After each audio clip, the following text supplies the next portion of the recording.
Husky sports went bonkers this week at home and on the road. Both men's and women's hockey had thrilling games. The basketball teams went nuts, and we can't forget about the #1 wrestling team in the country, and women's track and tennis got their season going. Husky Mag starts right now.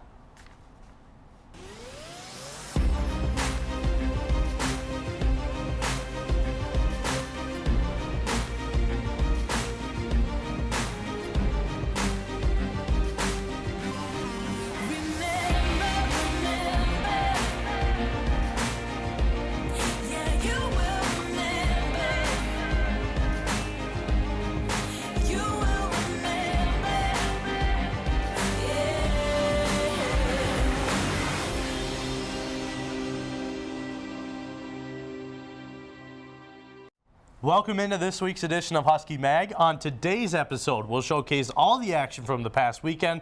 I'm Sam Getzinger. Alongside of me is Joey Erickson. Let's not waste any more of your time. Joey, take it away. Alrighty, St. Cloud had a thrilling series this weekend, taking on Colorado College for the second time this season, but this time they would be on home ice, where the Tigers have been seeing great success over the past couple years. Let's take you guys through the highlights from Friday night.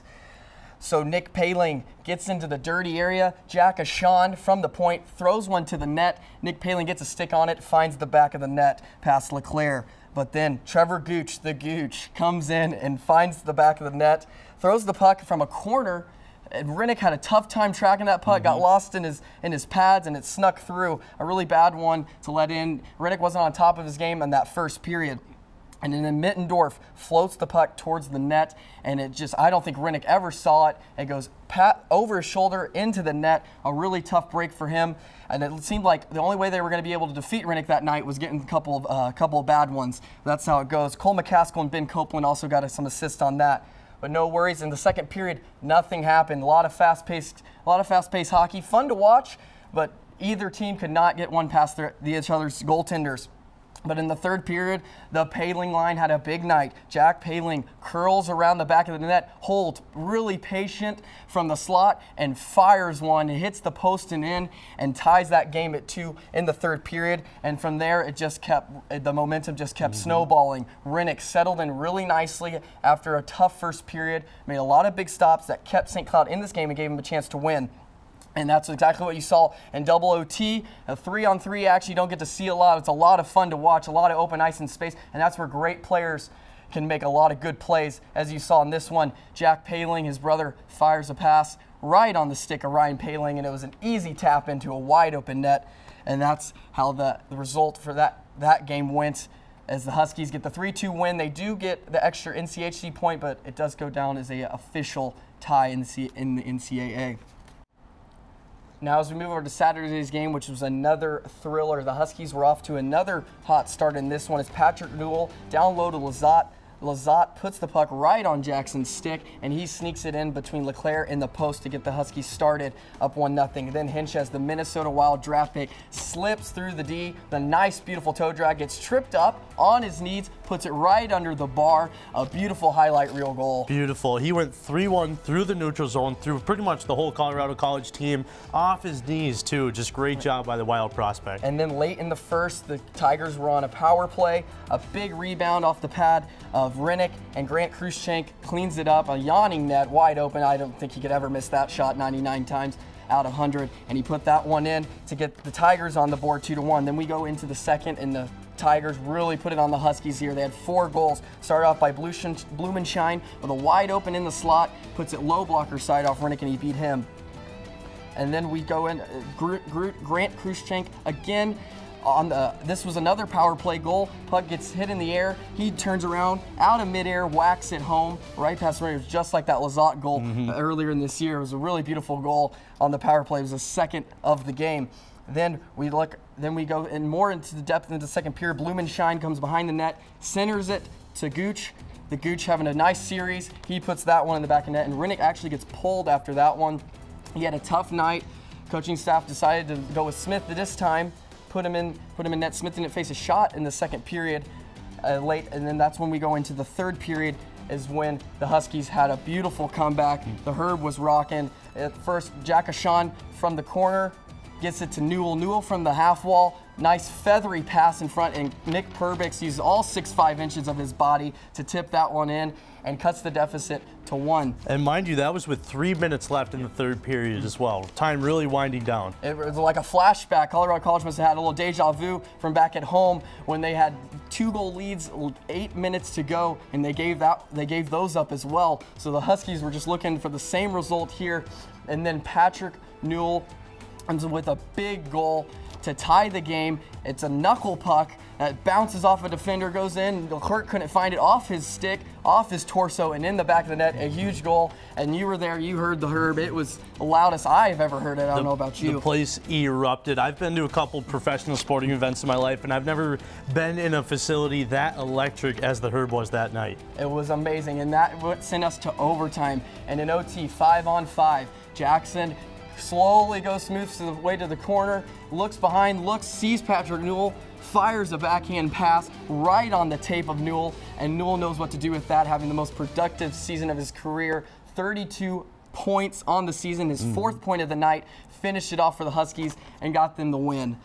Just beautiful. Leads the NCHC now in points, as Patrick Newell. Just the California native really coming in clutch for St. Cloud State, and the California to California. That was just a great connection. Just a great connection there to end it out in overtime. A great series, a lot of fun. Really enjoyed that one. As now we're going to take a look around the NCHC. There was only 2 teams in action actually, which was Omaha and Miami, and they ended up splitting their series there. You got Miami, a 3-0 win on Friday over Omaha, and then Miami with a 4-2 win over Omaha on Saturday, because Western Michigan and Duluth were both idle that weekend, so it gave a chance for St. Cloud to extend their lead a little bit, which kind of leads us into the NCHC standings here. St. Cloud extended their lead in the NCHC after Minnesota, Duluth, and Western Michigan were idle, like I said earlier. With 41 points, the Huskies still hold that top spot, keeps them in good position to win that Penrose Cup as the season begins winding down. Duluth is in second with 31 points, and Western Michigan is right on their tails with 29, so nothing really changed in that top 3. 2 teams flip-flopped since Denver came away with a pair of victories over North Dakota 2 weekends ago and put themselves into 4th, passing the Fighting Hawks. Colorado College comes in behind them after picking up a point in Friday night's game against St. Cloud. Nebraska Omaha also jumped up 1 spot after the series split with Red Hawks, who are now in the last position with 15 points. And what we were all waiting for was that UCHO poll. This is kind of very important for the Huskies, and they actually a little shake-up in the top 3 because Ohio State jumped into the second spot past UMass, but St. Cloud still holds that top spot. They have claimed it for the 4th week in a row now. Rounding out that top 5 is Minnesota Duluth, and 4th in Quinnipiac at number 5. Notable NCHC opponents in the top 10 include Denver at 7 and Western Michigan at number 9.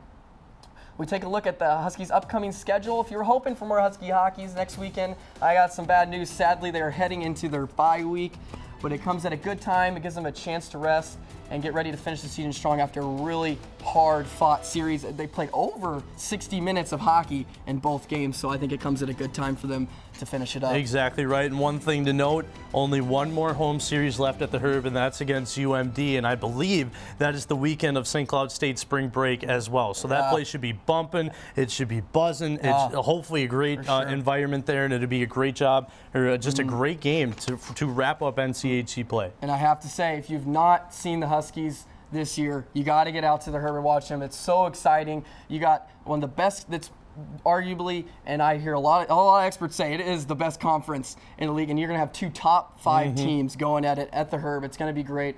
You don't want to miss it. Well, Joey, with all of that going on, before all of that even happened at the Herb, the Lady Huskies were in action on the ice last Tuesday to take on Minnesota State University Mankato. So far, the Huskies, before this game, have had an impressive record against the Mavericks this season. They are currently 2-1-1 against MSU before Tuesday. The Huskies came into this one trying to tack on another win, and they would do just that. Action was quiet in the first as no goals were scored by either team. Things picked up quickly after Kayla Friesen would open the scoring for SU SCSU, beating Abigail Levy. Roughly 9 minutes later, Hannah Patricus would put in the second goal for St. Cloud State, making it 2-0 in the second period. The Huskies were not stopping at 2. Hallie Theodosopoulos wanted to get in on the fun, so she slapped home another goal for SCSU to make it 3-0 in the second.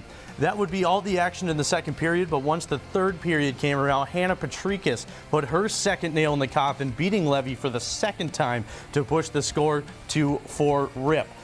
Mavs got one back late in the third, but they were a day late and $1 short because the Huskies take this one 4-1 at the Herb Brooks National Hockey Center. Emma Paluzny saw plenty of shots as the Mavs put up 43 throughout the game, but Stonewall Paluzny was clutch, stopping 42 against MSU. Abigail Levy saw a little less amount of shots, but obviously stopped a little less as well. Levy blocked 21 of the Huskies' 25 shots. And one other thing to note, Joey, Friesen, Theodosopoulos, and Patricus all had 3 points. That line just played fantastic on Tuesday. They are a really good line. The main point producers for Eric Rude and his team, and it's a good win again. That's their second straight win against MSU Mankato. Back at the, if you don't remember, the Hockey Day in Minnesota weekend they played them. It didn't count. It was like an exhibition, but that's the second win in a row. It's good to see from the Huskies. And after that big game, again, a big win, I should say, against MSU Mankato, the Huskies traveled north to face the Bulldogs from the University of Minnesota, Duluth, this past weekend. Things got going early at Ames Oil Arena as the Bulldogs threw up 3 quick goals on the Huskies in the first period. Mackenzie Hewitt tapped in the first goal of the game for the Bulldogs, past netminder Emma Paluzny.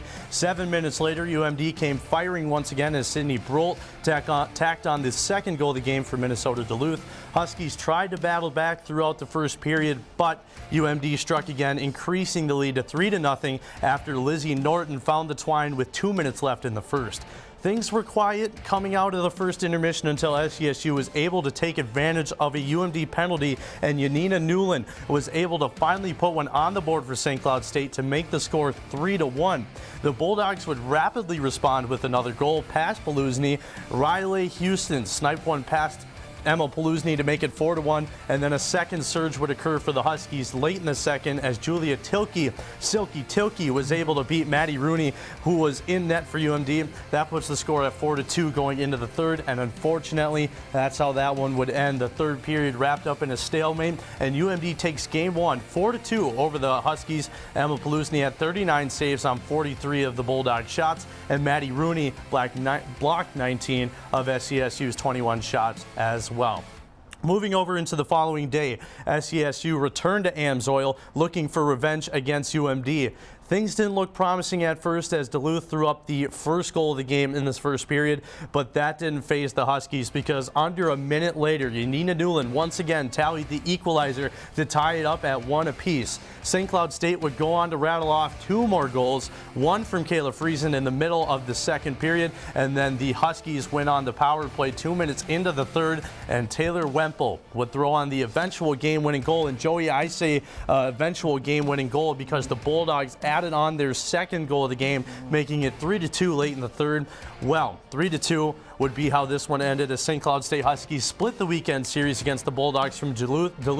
Janine Alder got the call on Saturday, and Joey, she stood on her head. That's all I have to say about that one, as she stopped 49 of the Bulldogs' 51 shots. UMD sent out Emma Soderberg to try and stop the Huskies. She was unable to stand in the way of 23 of the 26 St. Cloud State shots. With this dub, Huskies improved to 10-21-1 overall and 5-17 in WCHA play as well.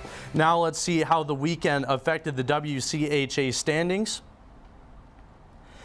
Taking a look, before we do that, let's take a look in the WCHA standings first. Minnesota, the Golden Gophers, sitting at that #1 spot. They're also one of the top teams in the country as well. They're sitting at a conference record of 15-4-1, and looking at that overall record, really impressive as well, down at Ritter Arena, 25-4-1. We see the Badgers from Wisconsin sitting in that second spot, 15-4 in conference play. Ohio State getting in the third spot there, 12-10, 18-12 overall. Minnesota Duluth, who split the weekend series with St. Cloud State, comes in at number 4, 9-9 and 2 in conference play. Then we see Bemidji State sitting in that 5th spot, 8-10 and 2 in conference play, struggling in overall regular season play, 11-17 and 2 on their season as well. And then we see St. Cloud State second to the bottom there as they're sitting in that number 6 spot, 5-17, and then 10-21-2 overall in the season. And then down in the basement is Minnesota State Mankato, who's struggling so far this season, 3-13 in conference play. Coming up next for the Lady Huskies on the ice, they will return home this weekend to take on the Beavers from Bemidji State. SESU is 1-2 against BSU so far this season. Puck drop is set for 6:07 p.m. at the Herb Brooks National Hockey Center. A little later start considering the men's team, as you mentioned, Joey, are idle this week. And then on Saturday, things will get started at 3:07 from the Herb. This is the final series of the regular season for SESU as well. Well, it's time for a break, but don't go away. I'll tell you how the women's basketball team did in Nebraska and South Dakota. But before that, I'll update you on how the men did on the road as well. Stick around, Husky Mag will be right back. Welcome back into Husky Mag. The St. Cloud State men's hoop squad was in action down in Nebraska last Friday. The Huskies traveled to Wayne State to face off against the Wildcats. Coming into this game, the Wildcats sit atop the NSIC South standings. It was projected to be a tough test for SESU, but like they've been for a majority of the season, they were dominant on the road. Things were tight at the half as WSU actually had a 2-point lead, 42-40 over SESU. St. Cloud State came out of the break firing on all cylinders with 51 points in the second half, opposed to the Wildcats' 37. Leading the way for the Cardinal in Black was the leading scorer in program history, Gage Davis. Big surprise there. Big surprise. He continues to add on to his phenomenal season as he puts up a career-high 46 points. 46! That is the most points scored in a game by any player in program history. Following Gage's performance, Chase Kitchen came off the bench with 20 points, which ties a career high of his own.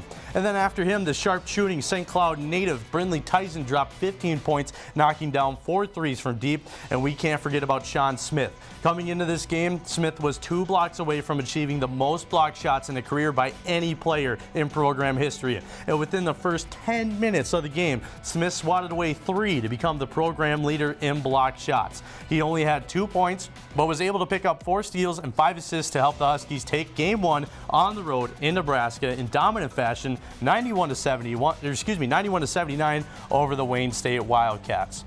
Looking over into the following day, SESU traveled north to take on the Vikings from Augustana in Sioux Falls. This game was a barn burner from start to finish as the Huskies and Vikings constantly traded blows all throughout the first half. Entering the first intermission, the Huskies found themselves trailing, but only by 1 to the Vikings with a score of 43-42. St. Cloud State tried to come out of the break and complete another comeback win for the second night in a row, but Augustana was not backing down at all. A couple of late scoring runs from the Aggies helped put them in the victory in a nail-biter, 92-91.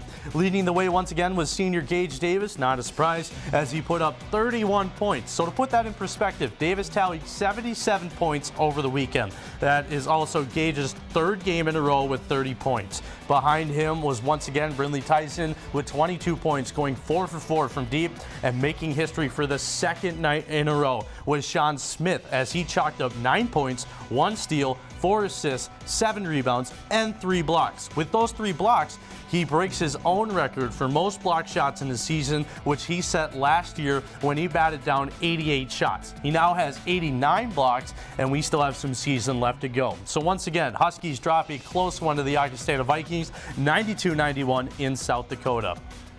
With SESU splitting the weekend, let's see how other games fared for some other NSIC members.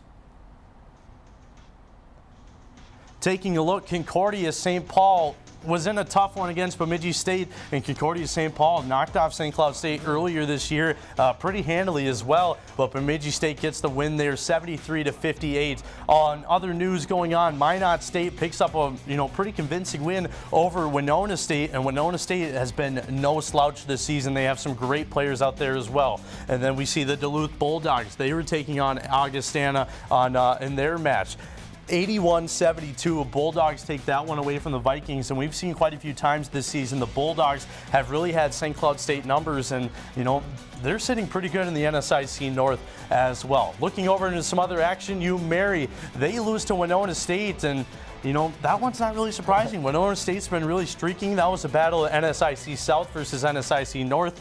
And then on the next day, Concordia, St. Paul, and Crookston. Crookston wins that one by 20 points, 81-61. Crookston's got a pair of players that are just great scorers there. They're one of the top in the NCAA, and they'll be coming into town pretty soon.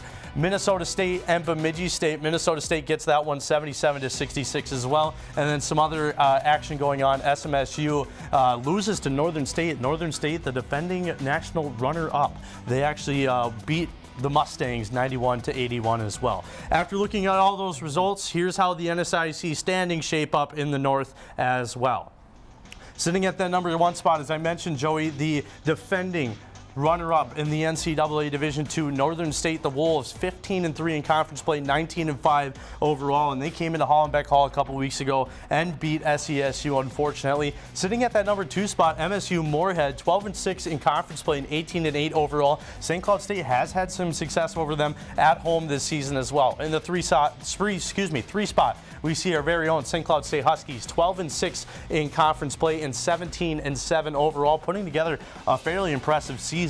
At number 4, Minnesota Duluth, who's had St. Cloud State's numbers so far this season, 11-7 in conference play and 14-8 overall. Looking into that number 5 spot, we see the Crookston Golden Eagles. They, as we mentioned before, has some really good scorers on that team.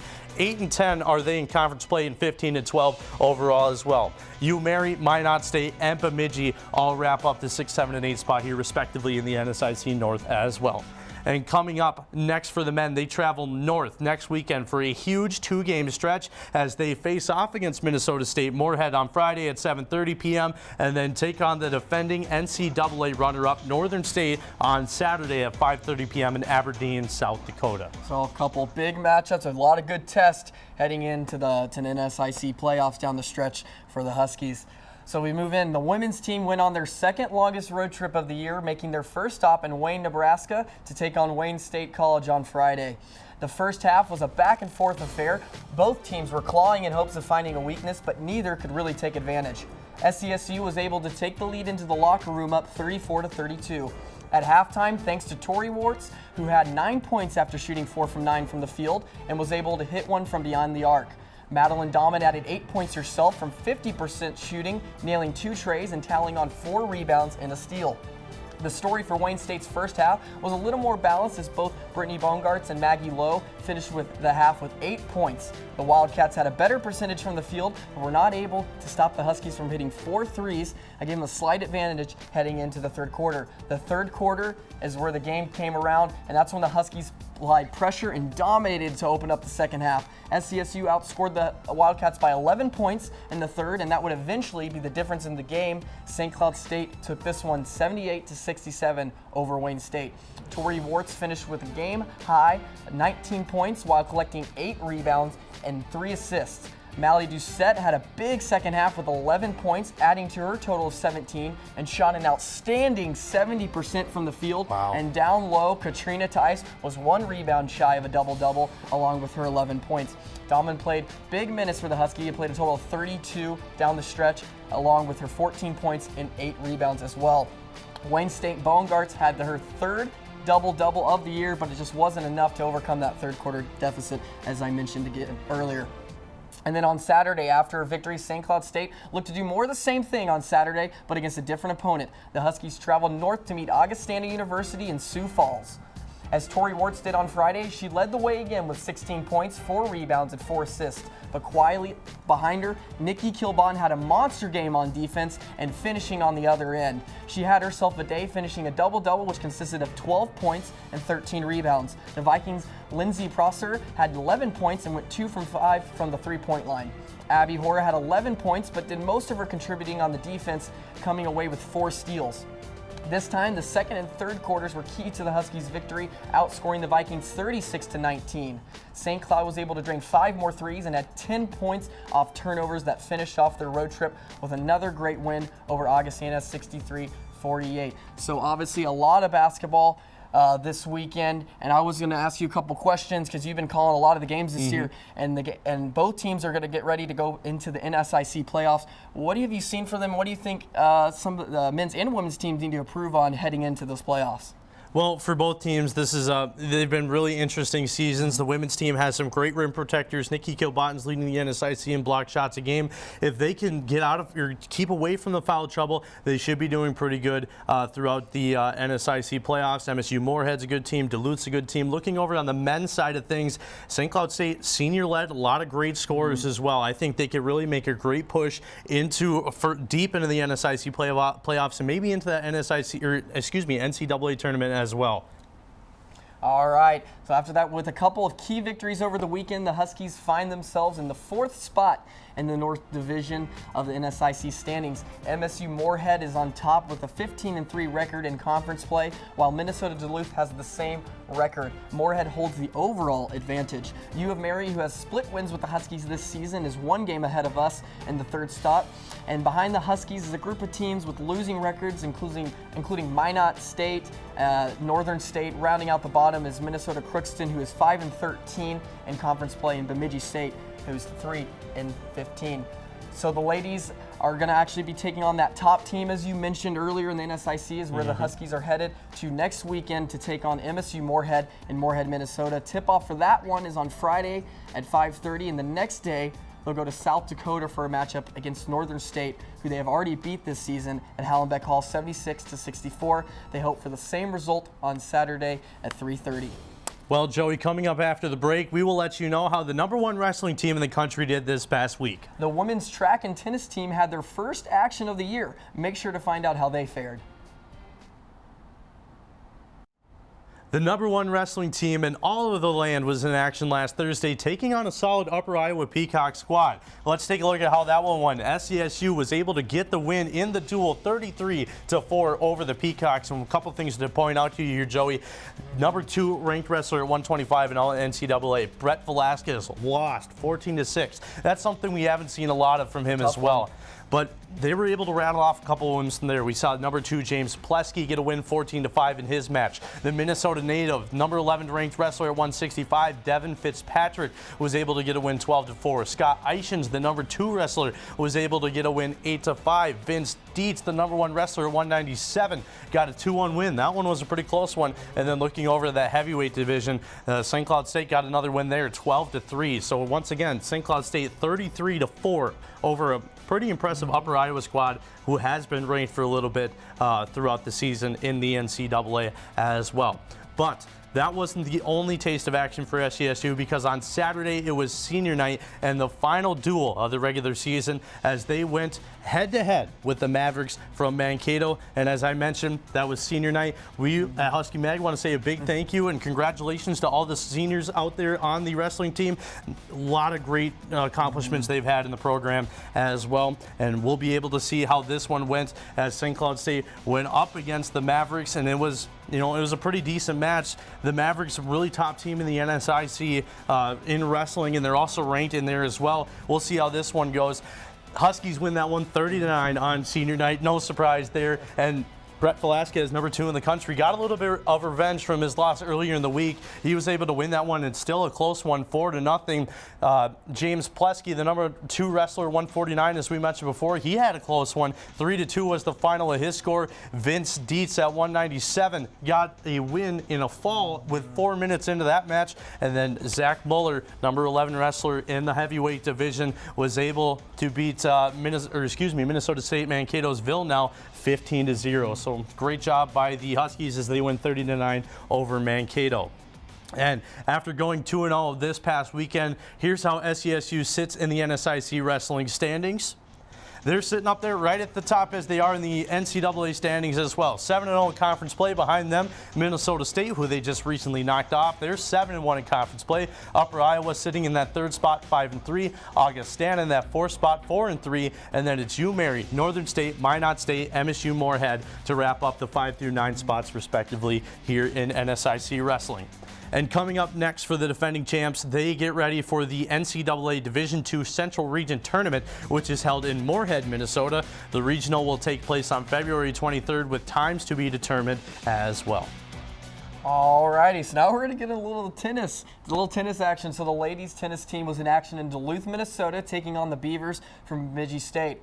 In their NSIC season opener, SCSU lost a 5-2 decision to Bemidji State. Some Huskies shined on Saturday. Fernanda Quintandino dos Santos defeated Zoe Lindgren 6-4, 6-2, and Jill Kudrowski took the win against Hannah Peterson in the only match that went 3 sets, winning 7-5, dropping the middle one 5-7, and then 10-3 to finish it off.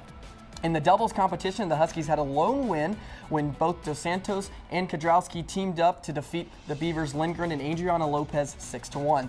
The Cardinal and Black didn't have much time to dwell because that's when they had to face on Minnesota Crookston the very next day. So on Sunday, they have been looking for some revenge on this day because every single match was won in dominating fashion for the SCSU, only dropping 1 set in the entire day.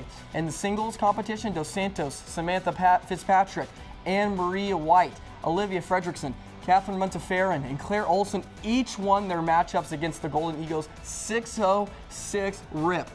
It was much of the same as doubles came around when Dos Santos and Kudrowski won their second match of the weekend together, winning 6-1. Melissa Nierenhausen and Fitzpatrick beat UMC's competitors 6-0, and then Summer Kolf and Abby Scheck finished the day off with a 6-0 win, and the Huskies came away with a 7-0 decision overall over Minnesota Crookston. As we look ahead in their schedule, the tennis team will be taking on Upper Iowa on Saturday and Winona State on Sunday as they continue NSIC play early in the season. Both matches will be held at the Stay Fit Tennis Center in Sartell. As we get ready to wrap things here up on Husky Mag, Sam will reveal the leader of the pack, and then we'll take you through this week's top plays in Blizzard's Best. Don't touch that clicker. We'll be right back. Make sure to follow us on Twitter at UTVS_Husky Mag for all updates and alerts on everything Husky sports. And it's time now for our leader of the pack. And our leader of the pack is a co-leader of the pack. It's Gage Davis and Sean Smith. How could you not pick these guys after they both made history this past weekend? As we mentioned before, Gage Davis had 46 points against Wayne State, which is the most points in a single game by anyone in program history. Davis followed that performance with a solid 31 points against Augustana the next day, making that his 3rd consecutive game with 30-plus points. And alongside of him, as the second half of our leader of the pack, is Sean Smith. Smith didn't put up a whole lot of points this weekend, but he made history twice in 2 days, and that's something you got to respect. The first night, he batted away 3 shots in the first 10 minutes of the game against Wayne State. That made him have the most blocked shots in a career out of anyone to walk through the program here at St. Cloud State. And then the next night, he smacked away 3 more to break a record he set last season, which was the most blocked shots in a single season. And Sam, I want to, before we get going on how great they are, I think we definitely have to give a shout out and an honorable mention leader of the pack to Jimmy Schultz, who just surpassed Kelly Holtgren with 108 points and is now the all-time leading scoring defenseman at SCSU and means a lot to this program. And we hope that maybe the Huskies can get him a national championship on his way out. And his success attests a lot for St. Cloud State's success as well. But now it's time for my favorite part of the show. It's time for Blizzard's Best. Let's roll it. Coming in at number 3, we see the game winner on Friday night. Robbie Jackson and the Huskies working the zone. Finds a beautiful pass to Ryan Paling, who puts it right on the tape. And Paling just a nice little tap in. Just tap it in. Just tap it in. Gets it past LeClaire to get the extra NCHC point. Unfortunately, this game would end up in a tie. But hey, it's better than nothing. All Paling brothers get the Paling brother hat trick. And that's got to be something their mom loves to see. For sure. And now as we get ready to go into the second play of the week for Blizzard's Best, again, Robbie Jackson with a beautiful pass, fires on the tape of Newell, who puts in the back of the net to finish that one off on Saturday night. Another game winner, the Cali boys hooking up. Newell had 4 points on the night. And now taking a look into number 1, we see the Minnesota Wild prospect, freshman Sam Henches, cuts all the way through the neutral zone, goes by just about any Colorado College defender they could put on him, falls to his knees, puts a top shelf on LeClaire, no problem at all. That would put that game on Saturday 2-0 Huskies leading. As we mentioned before, Colorado College would come back, and then St. Cloud State would just come back in late fashion in the 3rd period and win that one. Just a great job by Sam Henches and the rest of the Huskies. And that's all we have here on Husky Mag. I want to say a big thank you for joining us. For myself and Joey Erickson, we'll be back same time, same place next week on Husky Mag. Thanks for joining us.